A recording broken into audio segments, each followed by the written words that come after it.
ನೋಡಿ ಇವಾಗ ಬೇಸಿಗೆ ಕಾಲ ಸ್ಟಾರ್ಟ್ ಆಯ್ತಲ್ವಾ, ಈ ಥರ ರಾಗಿ ಗಂಜಿ ಅಂದರೆ ರಾಗಿ ಅಂಬಲಿನ ನೀವು ಮಾಡ್ಕೊಂಡು ಕುಡಿದ್ರಿ ಅಂದರೆ ತುಂಬ ಅಂದರೆ ತುಂಬ ತಂಪು ಅನಿಸುತ್ತೆ. ಹಾಯ್ ಎಲ್ಲರಿಗೂ ನಮಸ್ಕಾರ, ಹೇಗಿದ್ರಿ? ಚೆನ್ನಾಗಿದ್ದೀರಾ? ನಾನು ಕೂಡ ಚೆನ್ನಾಗಿದ್ದೀನಿ, ನೀವು ಚೆನ್ನಾಗಿದ್ದೀರಾ ಅಂದ್ಕೊಂಡಿದ್ದೀನಿ.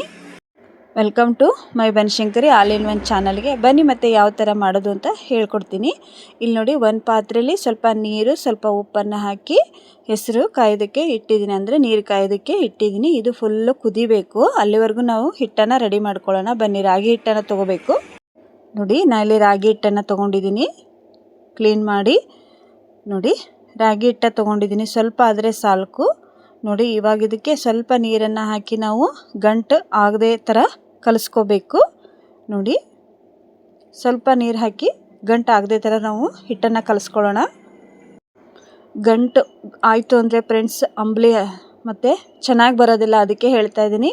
ನೋಡಿರಿ, ಈ ಥರ ಒಂದು ಸ್ಪೂನನ್ನು ತೊಗೊಳ್ಳಿ. ಈ ಥರ ಒಂದು ಸ್ಪೂನಿಂದ ನೀವು ಹಿಟ್ಟನ್ನು ಕಲಿಸ್ಕೋಬೇಕು. ನೋಡಿ, ಈ ಥರ ಆಗಬೇಕು ಹಿಟ್ಟು.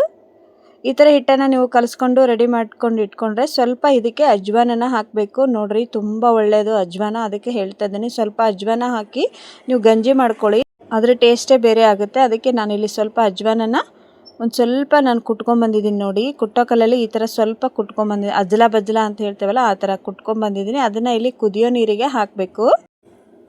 ನೋಡಿ, ಇವಾಗ ನೀರು ಕುದಿಯುವಾಗ ಅದನ್ನು ಹಾಕಿದ್ದೇವಲ್ವ, ಇವಾಗ ನೀರು ಕುದಿಯೋಕೆ ಬಿಡೋಣ. ನೋಡಿ, ಇವಾಗ ನೀರು ಕುದಿಯುತ್ತೆ, ಆವಾಗ ನಾವು ಹಿಟ್ಟನ್ನು ಹಾಕ್ಕೊತ ಬರಬೇಕು. ಹಿಟ್ಟನ್ನು ಹಾಕಿ ಕೈ ಆಡಿಸ್ಕೊತಾನೆ ಇರಬೇಕು, ಇಲ್ಲಾಂದರೆ ಗಂಟಾಗ್ಬಿಡುತ್ತೆ ಗಂಜಿ. ಇವಾಗ ನೋಡಿ, ನಾನು ಕಲಿಸ್ತಾನೆ ಇರ್ತೀನಿ. ಅಜ್ವಾನ ಹಾಕಿರೋದ್ರಿಂದ ತುಂಬ ಒಳ್ಳೆಯದು ಆರೋಗ್ಯಕ್ಕೆ. ನೋಡಿ, ಟ್ರೈ ಮಾಡಿರಿ. ಒಂದೇ ಥರ ಗಂಜಿ ಕುಡಿದು ಬೇಜಾರಾಗಿರುತ್ತೆ ನಿಮಗೆ, ಅದು ರಾಗಿ ಗಂಜಿ ಮಾತ್ರ ಈ ಥರ ಮಾಡಿಕೊಂಡ್ರೆ ಸೂಪರ್ ಆಗಿರುತ್ತೆ ಅಂತ ಹೇಳ್ತಾ ಇದ್ದೀನಿ. ಟ್ರೈ ಮಾಡಿ ನೋಡಿ. ನೀವು ಕೈ ಆಡೋದನ್ನು ಬಿಟ್ಟರೆ ಅಂದರೆ ಗಂಟಾಗ್ಬಿಡುತ್ತೆ, ಅದಕ್ಕೆ ಒಂದು 5-10 ನಿಮಿಷನಾದರೂ ಕೈ ಆಡಿಸ್ಕೊತಾನೆ ಇರಿ, ಆಮೇಲೆ ಕುದಿಯೋಕೆ ಬಿಟ್ಬಿಡೋಣ ಇದನ್ನು.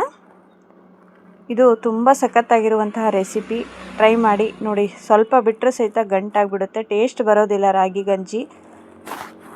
ಇವಾಗ ಬೇಸಿಗೆ ಆಗಿರೋದ್ರಿಂದ ಎಷ್ಟು ಜ್ಯೂಸ್ ಕುಡಿದ್ರೂ ಸಮಾಧಾನ ಆಗೋಲ್ಲ, ಏನಾದರೂ ತಂಪಾಗಿರೋದನ್ನು ಕುಡಿಬೇಕು ಅನಿಸುತ್ತೆ. ಇದನ್ನು ಟ್ರೈ ಮಾಡಿರಿ, ದಿನ ಕುಡಿದ್ರೂ ಏನು ತೊಂದರೆ ಇಲ್ಲ. ಇದು ರಾಗಿ ಗಂಜಿ, ರಾಗಿ ಅಂಬಲಿ ಅಂತ ಕರೀತಾರೆ, ಆದರೆ ಇದನ್ನು ಮಾರ್ನಿಂಗ್ ಟೈಮಲ್ಲೇ ಜಾಸ್ತಿ ಕುಡಿತೀವಿ ನಾವು ಹಳ್ಳಿ ಸೈಡು. ಇದಕ್ಕೆ ಮಜ್ಜಿಗೆ ಮತ್ತು ಈರುಳ್ಳಿ ಇದನ್ನೆಲ್ಲ ಹಾಕ್ಕೊಂಡು ಕುಡಿದ್ವಿ ಅಂದರೆ ನೋಡಿ ಫ್ರೆಂಡ್ಸ್, ಮಧ್ಯಾಹ್ನವರೆಗೂ ನಾವು ಮಿಸ್ ಕಾಡೋದಿಲ್ಲ, ಯಾಕಂದರೆ ಅಷ್ಟೊಂದು ಟೇಸ್ಟ್ ಇರುತ್ತೆ ಇದು. ಇವೆಲ್ಲ ನಮ್ಮ ಅಜ್ಜಿಯರು ಹೇಳಿಕೊಟ್ಟಂತಹ ಅಡಿಗೆ ಅಂತಲೇ ಹೇಳ್ಬೋದು. ಮತ್ತು ಇಲ್ಲಿ ನೋಡಿ, ಅದೇ ಪಾತ್ರೆಯಲ್ಲಿ ಸ್ವಲ್ಪ ಮೊಸರನ್ನು ತೊಗೊಂಡಿದ್ದೆ. ನೀವು ಬೇಕಾದರೆ ಮಜ್ಜಿಗೆ ಇದ್ದರೆ ಹಾಕ್ಬೋದು. ಇಲ್ಲಿ ನಾನು ಮೊಸರಿಗೆ ಸ್ವಲ್ಪ ನೀರನ್ನು ಹಾಕಿ ಒಂದು ಸ್ಪೂನಿಂದ ಮಜ್ಜಿಗೆ ಥರ ಮಾಡ್ಕೊತೀನಿ. ಅಲ್ಲೇ ಈ ಥರ ಮಾಡಿಕೊಂಡ್ರೆ ಸಾಕು. ಸ್ವಲ್ಪ ಮಜ್ಜಿಗೆ ಟೈಪ್ ಆಗಬೇಕದು, ಮಜ್ಜಿಗೆ ಇರಲಿಲ್ಲ, ಆ ಉದ್ದೇಶಕ್ಕೆ ನಾನು ಮೊಸರಲ್ಲೇ ಈ ಥರ ಮಾಡ್ಕೊತಿದ್ದೀನಿ. ನೋಡಿ, ಇವಾಗ ನೋಡಿ, ಈ ಥರ ಆದರೆ ಸಾಕು. ಇವಾಗ ಇದನ್ನು ಹಾಗೆ ಇಟ್ಕೊಂಡು ಅಲ್ಲಿ ಕುದೀತಾ ಇರುವಂತಹ ಗಂಜಿಗೆ ನಾವು ಹಾಕಬೇಕು. ಕುದೀತಿರುವಾಗ ಇದನ್ನು ಹಾಕಿ ಕಲಿಸ್ಕೋಬೇಕು, ತುಂಬ ಟೇಸ್ಟ್ ಆಗುತ್ತೆ. ಇಲ್ಲಿ ನೋಡಿ, ಕುದೀತಾ ಇದೆ ಅಲ್ವಾ ಗಂಜಿ, ಆವಾಗಲೇ ಏನು ಮಾಡಿ ಇಟ್ಕೊಂಡಿದ್ನಲ್ಲ ಮಜ್ಜಿಗೆನ, ಅದನ್ನು ಹಾಕ್ತಾಯಿದ್ದೀನಿ. ನೋಡಿ, ಮಜ್ಜಿಗೆ ಇದ್ದರೆ ಪರವಾಗಿಲ್ಲ, ಮಜ್ಜಿಗೆ ಇಲ್ಲ ಅಂದರೆ ಈ ಥರ ಮೊಸರನ್ನು ನೀವು ಸ್ವಲ್ಪ ನೀರನ್ನು ಹಾಕಿ ಸ್ಪೂನಿಂದ ಕೈ ಆಡಿಸ್ಕೊಂಡು ಹಾಕಿದರೆ ಸಾಕು. ತುಂಬಾ ಚೆನ್ನಾಗಾಗುತ್ತೆ. ಪೂರ್ತಿ ವಿಡಿಯೋ ನೋಡಿದರೆ ಗೊತ್ತಾಗುತ್ತೆ, ದಯವಿಟ್ಟು ಪೂರ್ತಿ ವಿಡಿಯೋ ನೋಡಿ ಸಪೋರ್ಟ್ ಮಾಡಿರಿ ಫ್ರೆಂಡ್ಸ್. ನೋಡಿ, ಅಜ್ವಾನ ಹಾಕಿರೋದ್ರಿಂದ ತುಂಬ ಒಳ್ಳೆಯದು, ಆರೋಗ್ಯಕ್ಕೂ ಒಳ್ಳೆಯದು. ಮತ್ತು ಮಜ್ಜಿಗೆ ಹಾಕಿರೋದ್ರಿಂದ ದೇಹಕ್ಕೆ ತಂಪು ಕೊಡುತ್ತೆ. ರಾಗಿ ಗಂಜಿ ಬೆಳಗ್ಗೆನೇ ಕುಡಿತೀವಿ ನಾವು, ಮಾತ್ರ ದಿನ ಬೆಳಗ್ಗೆ ಏನಿಲ್ಲ ಅಂದರೂ ರಾಗಿ ಅಂಬಲಿ ಇಲ್ಲಾಂದರೆ ಜೋಳದ್ದು ನುಚ್ಚಿನ ಅಂಬಲಿ ಅಂತೂ ಕುಡಿತೀವಿ ನಾವು. ತುಂಬ ಅಂದರೆ ತುಂಬ ಒಳ್ಳೆಯದು. ಇವಾಗ ಬೇಸಿಗೆ ಕಾಲಕ್ಕಂತೂ ಬೇಕೇ ಬೇಕು, ಎಲ್ಲರಿಗೂ ಇಷ್ಟಪಟ್ಟು ಕುಡಿತಾರೆ. ಈ ಥರ ಅಜ್ವಾನ ಅದನ್ನು ಹಾಕಿ ಕೊಡಿ.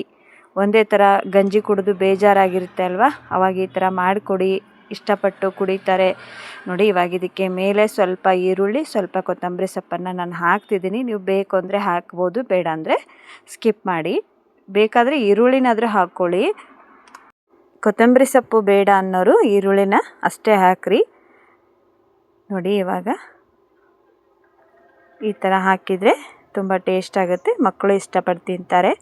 ನೋಡಿ ಫ್ರೆಂಡ್ಸ್, ಪೂರ್ತಿ ವಿಡಿಯೋ ನೋಡಿ ಸಪೋರ್ಟ್ ಮಾಡಿ. ಮತ್ತು ರಾಗಿ ಗಂಜಿ ಅಂತಲೂ ಕರೀತಾರೆ, ಅಂಬಲೆ ಅಂತಲೂ ಕರೀತಾರೆ. ನೋಡಿ ಯಾವ ಥರ ಇತ್ತು ಅಂತ ನನಗೆ ಕಮೆಂಟ್ ಬಾಕ್ಸ್ ಒಳಗೆ ಹೇಳಿ. ಲೈಕ್ ಮಾಡೋದನ್ನು ಮರಿಬೇಡಿ ಸಿಸ್ಟರ್ಗೆ. ಪೂರ್ತಿ ವಿಡಿಯೋ ನೋಡಿರಿ, ಸಪೋರ್ಟ್ ಮಾಡಿರಿ. ತುಂಬ ಅಂದರೆ ತುಂಬ ಕಮ್ಮಿ ಆಗ್ತದೆ ವ್ಯೂಸು. ವಿಡಿಯೋ ಮಾಡೋಕ್ಕೆ ಮನಸ್ಸು ಬರ್ತಾಯಿಲ್ಲ ನನಗಂತೂ. ಅದಕ್ಕೆ ಫ್ರೆಂಡ್ಸ್ ಒಂದೊಂದೇ ವಿಡಿಯೋ ಹಾಕ್ತಾಯಿದ್ದೀನಿ, ನೋಡಿ ಸಪೋರ್ಟ್ ಮಾಡಿ. ಮತ್ತೆ ಸಿಗ್ತೀನಿ. ಧನ್ಯವಾದಗಳು ಎಲ್ಲರಿಗೂ.